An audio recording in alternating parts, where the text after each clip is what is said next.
इसमें दो तीन चीज़ बताना चाहूँगा। इसमें आता है, क्या आता है कि अद्वितीय हल होगा, यूनिक सॉल्यूशन होगा, कि नो सॉल्यूशन होगा, कि मैनी सॉल्यूशन होगा, आपको पता है। तो ऐसे जब भी क्वेश्चंस आए तो ये तरीका आपको पता होना चाहिए कि ये क्या होता है, a1x plus b1y plus c1 is equal to 0। जब भी इसको सॉल्व करने की बारी हो आप प्रतिस्थापन विधि या विलोपन विधि का प्रयोग करें। इस तरीके से प्रश्न को आपको सॉल्व करना आना चाहिए। विलोपन मेथड ज़्यादा इजी लगता है, प्रतिस्थापन मेथड वैसे भी इजी ही है। एक और मेथड होता है जिसको क्रॉस मल्टीप्लिकेशन मेथड बोलते हैं, उसका आप सीख लें तो ज़्यादा अच्छा है, बहुत अच्छा है वो। आप हायर मैथमेटिक्स सीखना चाहते हैं तो भी ठीक है।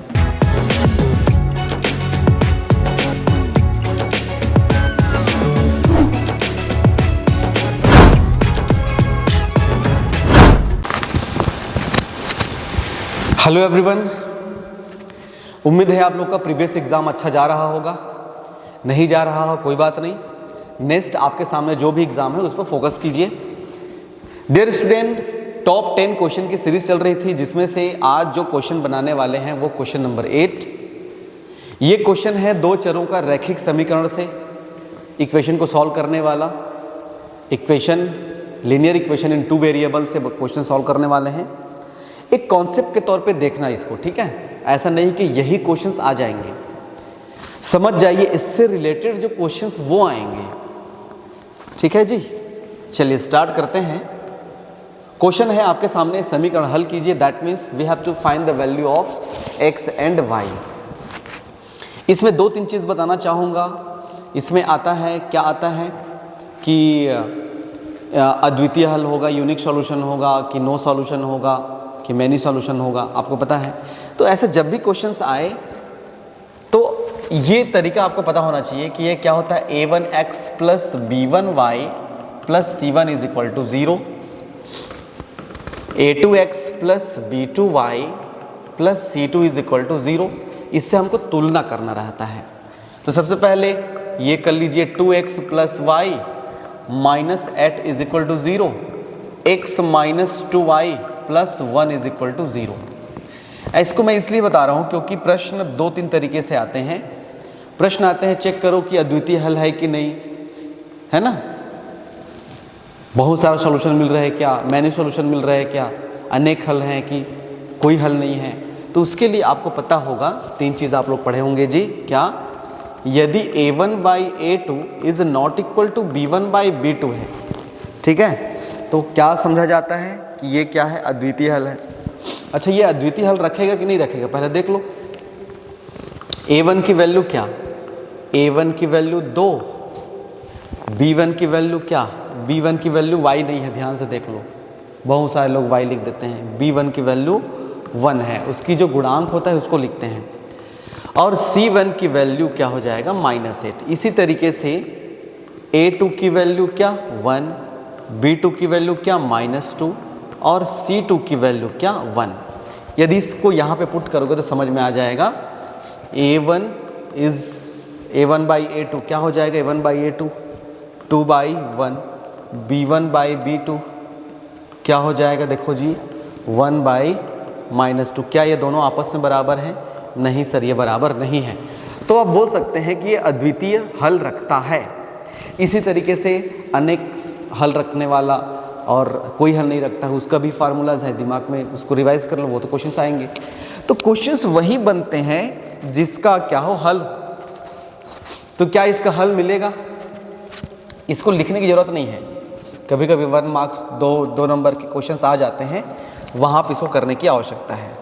जब भी इसको सॉल्व करने की बारी हो आप प्रतिस्थापन विधि या विलोपन विधि का प्रयोग करें, ठीक है। विलोपन विधि हम लोग यहाँ पे अप्लाई करने वाले हैं। कौन सा विधि जी? विलोपन विधि, एलिमिनेशन मेथड। एलिमिनेट करना, 2x plus y is equal to 8, x minus 2y is equal to 1, -1। किसी को एलिमिनेट करना चाहते हो, जैसे x को एलिमिनेट करना चाहते हो कि y को एलिमिनेट करना चाहते हो, तो उसी को देखना है। तो x के कोफिशिएंट क्या है, यहाँ पे 2 है। तो जिसको एलिमिनेट करना चाहते हैं उसकी जो कोफिशिएंट यानी गुणांक है वो बराबर होनी चाहिए। ये इसका मेन रूल है। तो इसके पास 2 है क्या, इसके पास 2 है क्या, तो इसके पास 2 नहीं है तो हम क्या करेंगे, 2 का मल्टीप्लाई करेंगे, क्योंकि हम चाहते हैं कि x को एलिमिनेट कर दे, विलोपित कर दे। तो ये क्या बन जाएगा फिर, ये 2x बन जाएगा, 2 दूनी 4y और ये 2 एकम 2, ये -2। अब इसको थोड़ा एक साथ लिख दीजिए, 2x plus y is equal to 8। ये इक्वेशन नंबर फर्स्ट और ये इक्वेशन नंबर सेकंड। क्या आप मेरी बात समझ पा रहे हैं जी? ये हो जाएगा 2x minus 4y is equal to -2। अब क्या कर दो, सीधा सीधा माइनस कर दो, दोनों सिंबल सेम है तो माइनस कर दो, अलग अलग हुआ तो प्लस करना पड़ता है। तो माइनस करेंगे तो ये माइनस हो जाएगा, ये क्या हो जाएगा प्लस, और ये क्या हो जाएगा प्लस, ये कैंसिल होगा, ये प्लस 4y बन गया ना, ध्यान से देखो। तो प्लस 4y और y कितना हो जाएगा 5y, ये 8 और 2 कितना हो जाएगा 10। तो मुझे बताओ y बराबर क्या हो जाएगा 10/5। तो y बराबर क्या मिल गया, 2 मिल गया। क्या आप मेरी बात समझ पाए? ठीक है जी। इसी y का मान आप किसी भी समीकरण में रख दो। समीकरण 1 में रखने पर, एक क्या है देखो, 2x plus y is equal to 8। y बराबर कितना निकाले हैं, y बराबर क्या निकाले हैं हम, 2 निकाले हैं। तो ये हो जाएगा 2x प्लस 2 बराबर कितना हो जाएगा 8, 2x बराबर कितना हो जाएगा 6, x बराबर कितना हो जाएगा 3।